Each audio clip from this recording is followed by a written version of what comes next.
श्री शिवाय नमस्तुभ्यम हर हर महादेव। दोस्तों, आप सभी लोग जानते हैं कि कल 30 मई 2025 यानी शुक्रवार को पड़ रही है ज्येष्ठ महीने की चतुर्थी तिथि और साथ में शुक्रवार का दिन भी है। दोस्तों, यह वह तिथि है जो ज्येष्ठ महीने में पड़ने वाली सबसे बड़ी तिथि है, क्योंकि यह शुक्रवार के दिन पड़ रही है और इसका बहुत ही बड़ा और विशेष महत्व होता है।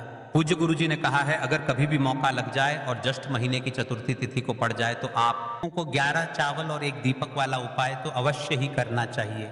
इन दोनों का संयोग बहुत ही कम आता है। और दोस्तों, पूज्य गुरु जी ने अपनी शिव महापुराण की कथा में बताया है, इस दिन आपको 11 चावल और एक दीपक वाला उपाय तो अवश्य ही करना चाहिए, क्योंकि ऐसा दिन पूरे साल में सिर्फ एक ही बार आता है। और दोस्तों, आप सभी लोग जानते हो कि शुक्रवार का अगर सबसे बड़ा कोई उपाय है, 11 चावल और एक दीपक वाला उपाय है, तो दोस्तों इस गुरुवार के दिन आप लोगों को इस दीपक लंबी बत्ती को जरूर करना है। बहुत सारे लोग होंगे जिन लोगों ने इस उपाय को ना किया हो, मतलब पूरा साल निकल गया और उन्होंने किसी भी दिन 11 चावल और एक दीपक वाले उपाय को ना किया हो। पर दोस्तों, आपके पास एक आखिरी मौका बचा हुआ है जो कि 30 मई के दिन है। तो इस दिन आप लोगों को इस वाले उपाय को जरूर कर लेना है। भले ही आपने पूरे साल भर इस उपाय को ना किया हो, पर अगर आपने इस ज्येष्ठ महीने की शुक्रवार के दिन अगर इस वाले उपाय को कर लिया तो आपको इस उपाय को करने का वह फल लेगा जिसकी आपने कभी कल्पना भी नहीं करी होगी।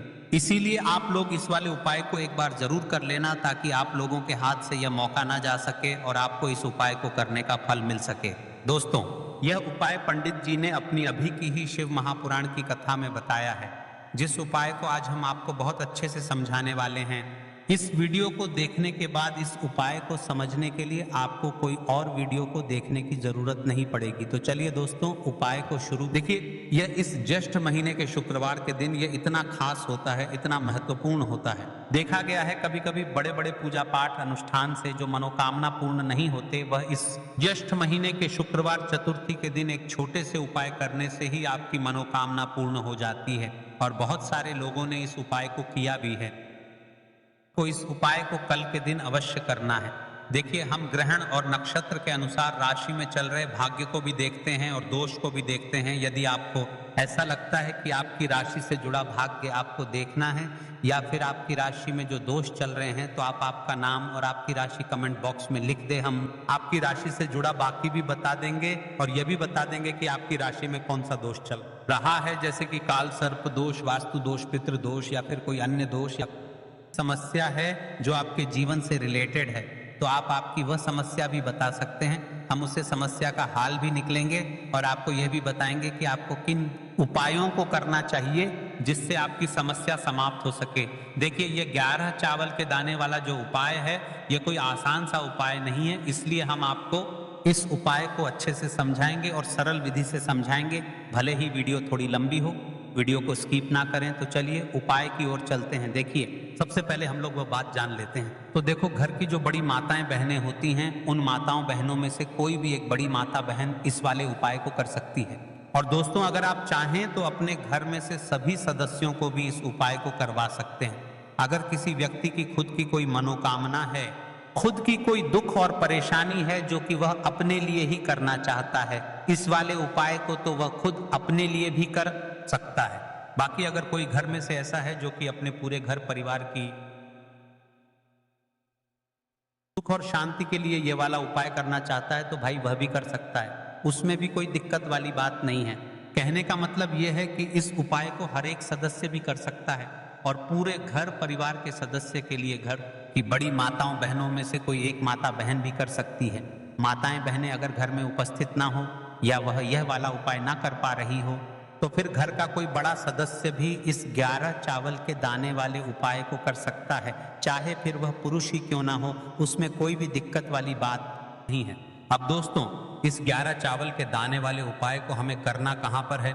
हमें इसे शिव जी के मंदिर में जाकर करना है। बहुत सारे लोग प्रश्न करते हैं, हर एक उपाय को करते समय क्या हम इस उपाय को घर पर कर सकते हैं? तो इस वाले उपाय को आप घर पर नहीं कर सकते हो। इस वाले उपाय को करने के लिए आपको शिव जी के मंदिर ही जाना पड़ी रहेगा।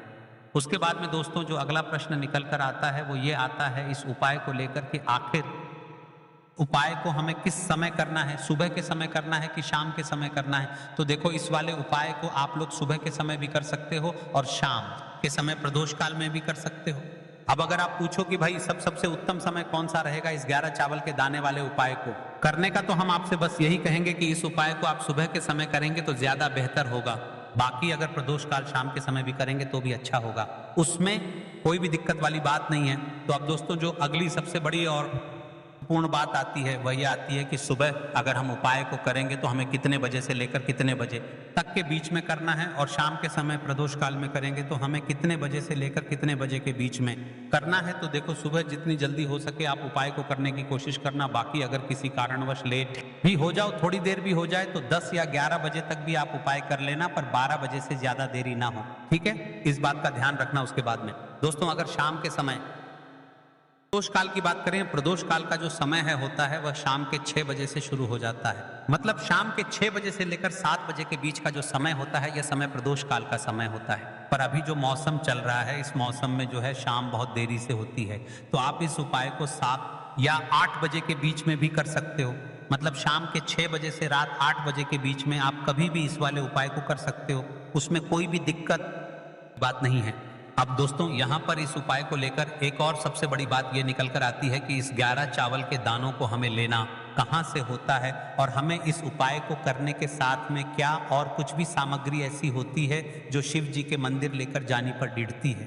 तो देखो यहाँ पर हम आपको बता दें, सबसे पहले आप लोग ये जान लो कि ये जो 11 चावल के दाने वाला उपाय है, सिर्फ और सिर्फ आप उपाय की सामग्री लेकर कभी भी शिव के मंदिर मत जाना, क्योंकि हमें भगवान के सामने यह नहीं दर्शाना है कि अगर हम भगवान शिव जी के मंदिर आए हैं तो अपने फायदे के लिए आए हैं। तो इसलिए जो भी पूजन सामग्री है उपाय सामग्री है। 11 चावल के दाने, इसके साथ में आपको पूजन सामग्री भी जरूर लेकर जाना है। देखो अगर सुबह के समय उपाय कर रहे हो तो सीधी सी बात है, 1 लोटा जल तो आप लेकर जाओगे ही जाओगे।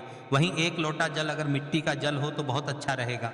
मिट्टी का जल कैसे बनाया जाता है इसके लिए हमने पहले से बहुत सारी बना दी है। आपके पास इस दिन एक आखिरी मौका रहेगा मिट्टी का जल शिव जी पर चढ़ाने का और उपाय को करने का, बहुत बड़ा आपको इस दिन फल मिलेगा। तो इसलिए इस दिन हो सके तो भाई मिट्टी का जल चढ़ाना, तो अपने साथ में कम से कम 1 लोटा जल तो आपको लेकर जाना ही जाना है। अगर मिट्टी का जल नहीं है तो घर का जल भी आप इस्तेमाल कर सकते हो। इसके अलावा जो भी पूजन सामग्री है, देखो 11 चावल के दाने ये अलग आपके रहेंगे और जो आपकी पूजन सामग्री रहेगी वह अलग रहेगी। पूजन सामग्री में आप जो भी चीज लेकर जाना चाहे वह लेकर जा सकते हैं, उसमें कोई भी दिक्कत वाली बात नहीं है। वहीं अगर हम बात करें शाम के समय की, तो शाम के समय शिव जी पर जल नहीं चढ़ता है, इसीलिए शाम के समय आप लोग एक दीपक तैयार कर लें जो कि गोलबत्ती का, आटे का, शुद्ध देसी गाय का घी का होगा, है ना। इस बात का आप लोगों को ध्यान रखना है, और इस दीपक को आपको घर से जलाकर नहीं लेकर जाना है, भगवान शिव जी के मंदिर में जाकर ही जलाना है। इस बात का भी आप लोगों को ध्यान रखना। दोस्तों यहाँ पर हमें इस बात को समझना है कि ये 11 चावल के दाने हमें लेना कहाँ से है। क्या हमें दुकान से लेकर आना है, या हमें अपने घर से लेना है, या कहाँ से लेकर आना है, और कौन से चावल लेना है, क्योंकि चावल भी बहुत प्रकार के होते हैं। तो देखो इन सभी सवालों के जवाब आप लोग एक बात में सुन लो कि भाई ये जो उपाय है, इस उपाय में आपको ये नहीं देखना है कि भाई कौन से चावल है कौन से चावल नहीं है।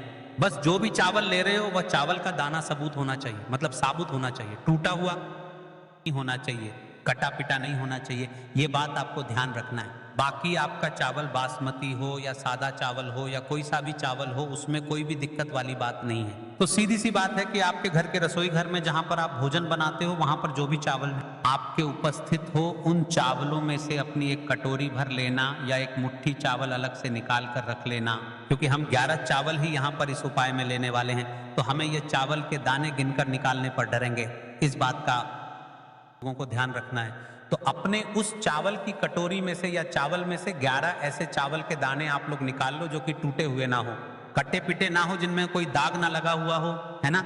अच्छे साबुत चावल के दाने 11 दाने आप लोग निकाल कर रख लो, और इन्हें किसी भी एक कागज की पुड़िया में या किसी एक छोटी सी कटोरी में आप लोग रख लो, ताकि यह सुरक्षित रहे।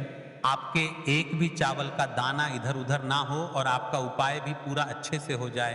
तो भाई जैसे ही आपका उपाय की जो सामग्री है 11 चावल के दाने ये तैयार हो जाते हैं, उसके बाद में आपको जो भी अपनी पूजन सामग्री है, सुबह के समय कर रहे हो तो 1 लोटा जल या पूजन सामग्री जो लेकर जाना चाहो उसकी भी तैयारी कर लेना, और शाम के समय जा रहे हो तो भाई अपना जो दीपक है उसे तैयार कर लेना, ठीक है। और उपाय को करते समय शुद्धता का विशेष रूप से ध्यान रखना, ठीक है। सुबह सुबह स्नान करने के बाद ही उपाय को करने की आप लोग तैयारी करना। उसके बाद अगर शाम के समय की बात करें तो शाम के समय आपको स्नान करने की जरूरत नहीं है, पर शुद्धता का ध्यान रखना है।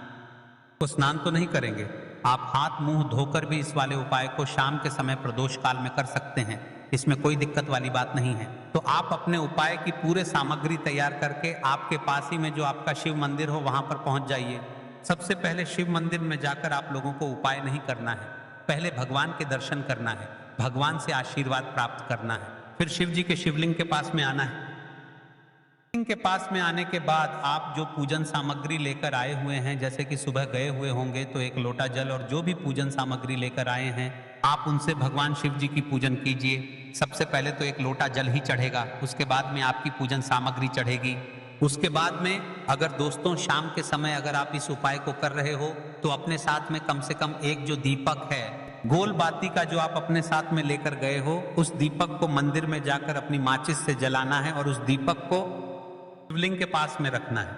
ठीक है, इस दीपक को रखने के बाद ही आप लोगों को अपना यह वाला उपाय शुरू करना है और दीपक को ज्यादा पास में मत रखना। वैसे भी गर्मी पड़ रही है, भगवान शिव जी को आंच नहीं लगनी चाहिए, है ना। तो भाई जैसे ही आपकी पूजा अर्चना हो जाती है आप भगवान शिव जी को प्रसन्न कर लेते हैं। उसके बाद में शिवलिंग के पास ही में आप कहीं पर बैठ जाइए, सामने या आसपास जिस जगह पर आपको बैठना हो वहां पर बैठ जाइए और अपने वह 11 चावल के दाने अपने सामने निकाल रख लीजिए, क्योंकि अब यहाँ पर उपाय को यहाँ पर करने की आपको तैयारी करना है। और इस तरीके से जब आप उपाय करेंगे, पूजन सामग्री करने के बाद, पूजन अर्चना करने के बाद तो आपको उपाय का फल बहुत जल्दी और बहुत बड़ा होकर मिलेगा। तो अपने 11 चावल के दाने अपने सामने निकाल कर रख लेना। और ये जो उपाय है ये आपकी सीधे हाथ की हथेली से होगा, इसलिए इस बात का भी विशेष रूप से ध्यान रखना है। तो सीधे हाथ की हथेली का प्रयोग करके ही आप लोग अपना इस वाले उपाय को करना अपने सामने। आपकी कागज की पुड्डियां हैं उसको खोल कर रख लो, या कटोरी है तो भाई उसे अपने सामने रख लो और अपने वह 11 चावल के दाने निकाल लो। ठीक है, उसके बाद में दोस्तों अब आपको क्या करना है कि शिवलिंग आपके सामने होगी तो आपने वह 11 चावल के दाने एक एक करके आपको शिव जी के शिवलिंग के ऊपर चढ़ाना है। कहां पर चढ़ाना है? शिवलिंग के ऊपर चढ़ाना है और कहीं पर भी नहीं चढ़ाना है, आपको अपने हथेली से तो शिवलिंग के ऊपर चढ़ना है। भले ही फिर वह अपने आप जलाधारी पर गिर जाए या वहीं पर गिर जाए, उसमें कोई दिक्कत वाली बात नहीं है, पर आप चढ़ाओ शिवलिंग के ऊपर ही। तो आपको क्या करना है, अपना पहला चावल का दाना उठाना है, श्री शिवाय नमस्तुभ्यम बोलना है और शिवलिंग पर चढ़ा देना है। इसी तरीके से दूसरा चावल का दाना उठा है, शिवलिंग पर चढ़ाना है और मंत्र बोल देना है। और फिर तीसरा चावल का दाना उठाना है, श्री शिवाय नमस्तुभ्यम बोलना है और चढ़ा देना है। इसी प्रकार से आपको पूरे 11 चावल के दाने एक एक करके शिव जी के शिवलिंग के ऊपर चढ़ाना है और भगवान से प्रार्थना करते, मतलब प्रार्थना तो आपको आखिरी में करना है, पर हर एक चावल के दाने को चढ़ाते समय श्री शिवाय नमस्तुभ्यम जरूर बोलना है। उसके बाद ही में ये चावल का दाना शिवलिंग के ऊपर आपको चढ़ाना है। जैसे ही आपके 11 चावल के दाने शिवलिंग के ऊपर 4 हैज जाते हैं तो भाई उसके बाद में आपको क्या करना है, भगवान से अपनी मनोकामना बोलना है। मनोकामना भी का बोलना है। जब आपका 11 चावल का दाना आपके सीधे हाथ की हथेली में हो और आप उसे चढ़ाने के लिए जा रहे हो, श्री शिवाय नमस्तुभ्यम बोलकर उस चावल के दाने को शिवलिंग के ऊपर चढ़ा देना और भगवान से फिर अपनी वह मनोकामना बोल देना, जिस मनोकामना के लिए आप लोग अपना ये वाला उपाय कर रहे हो, जिस भी दुख और परेशानी के लिए आप लोग अपना यह वाला उपाय कर रहे हो, उसके बाद में जैसे ही आप अपनी मनोकामना बोल देते हो आपका यह वाला उपाय पूरा हो जाता है। पर दोस्तों उपाय को करने के बाद आप लोगों को 2 मिनट भगवान शिव जी के मंत्र का जाप जरूर करना है और मंत्र का जाप करने के बाद भगवान से एक और बार प्रार्थना करना है अपनी मनोकामना के लिए या अपनी जो भी दुख और परेशानी है उसके लिए।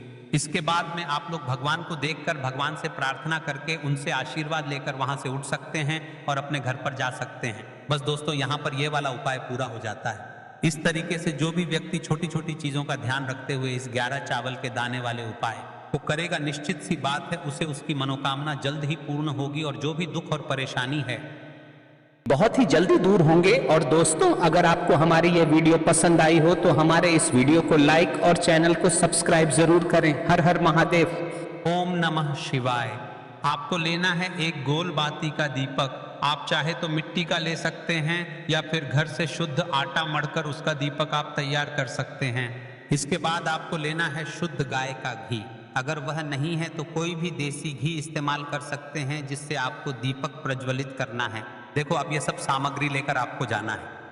काल में आपके घर पर तुलसी जी के घेरे के पास में देखो यह उपाय तो आपको अवश्य करना है। देखो वहां पहुंचकर सबसे पहले वह दीपक आपको प्रज्वलित कर देना है और ओम नमो भगवते वासुदेवाय नमः का 11 बार जाप करना है। उसके बाद आपको अपने सीधे हाथ में थोड़ी हल्दी लेकर उस दीपक में अपना नाम और गोत्र बोलते हुए डाल देना है। उसके बाद माता लक्ष्मी से आपको प्रार्थना करना है कि हे महालक्ष्मी, हमारी सभी दुख तकलीफों को दूर करो। हे महादेव, हमारे सब दुख कष्टों को खत्म करो।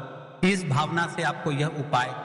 इसी के साथ ये वीडियो यहाँ पर समाप्त होती है। देखिए, हम वीडियो में आपको इतना डिटेल में उपाय इसलिए समझते हैं कि हमारी कुछ माता बहनें हमारी वीडियो को गांव से भी देखती है, तो उन्हें कुछ समझ में नहीं आता है कि शिवलिंग पर किस प्रकार से चावल समर्पित करने हैं, बेलपत्र समर्पित करने हैं। इस कारण हम वीडियो को पूरा डिटेल में बनाते हैं और अच्छे से समझते हैं, और आने वाले समय में हम आपको प्रैक्टिकल करके भी बताएंगे कि आपको किस प्रकार से करना है, किस विधि से करना है। और आने वाला जो समय है उसमें हम को कुछ ऐसे गुप्त उपाय भी बताएंगे जो कि आज तक आपको किसी ने नहीं बताए होंगे, और ना ही अपने उन उपायों को सुनने होगा, नहीं करे होंगे। और यह उपाय श्री शिव महापुराण की कथा में इतने सालों से गुप्त थे। देखिए, आज किस वीडियो में हम आपको कुछ ऐसी बातें बताने वाले हैं जो आपको नहीं पता है। देखिए, ये जो हम इस शिव के प्रेमी YouTube चैनल पर जो भी वीडियो डालते हैं, ये उपाय रियल है और श्री शिव महापुराण की कथा से बताए गए उपाय हैं। इसमें जो आवाज है ये एक क्लोन वॉइस है, AI की मदद से बनाई गई है। हम आपको इसमें समझने का प्रयास करते हैं ताकि आप पूज्य गुरुदेव की आवाज में उपाय को अच्छे से समझ सके। और देखिए, विशेषकर आपसे निवेदन है, यदि आपको हमारी वीडियो अच्छी लगती है तो आप हमारे चैनल को सब्सक्राइब कर सकते हैं और वीडियो को लाइक कर सकते हैं। देखिए, आपकी जो भी अन्य समस्या है वह भी आप कमेंट बॉक्स में बता दें, क्योंकि हम कमेंट से रिलेटेड अधिकतर उपाय डालते हैं, क्योंकि हम चाहते हैं कि जो भी आपकी समस्या है उसका समाधान हो और बस समस्या समाप्त हो। और विशेष श्रावण महीना आने वाला है। इस श्रावण के महीने में हम आपको कुछ ऐसे ऐसे गुप्त उपाय बताने वाले हैं जो आज तक आपने नहीं सुने होंगे, ना ही कर होंगे। तो चैनल को सब्सक्राइब कर ले। मिलते हैं अगले वीडियो में। श्री शिवाय नमस्ते में। हर हर महादेव।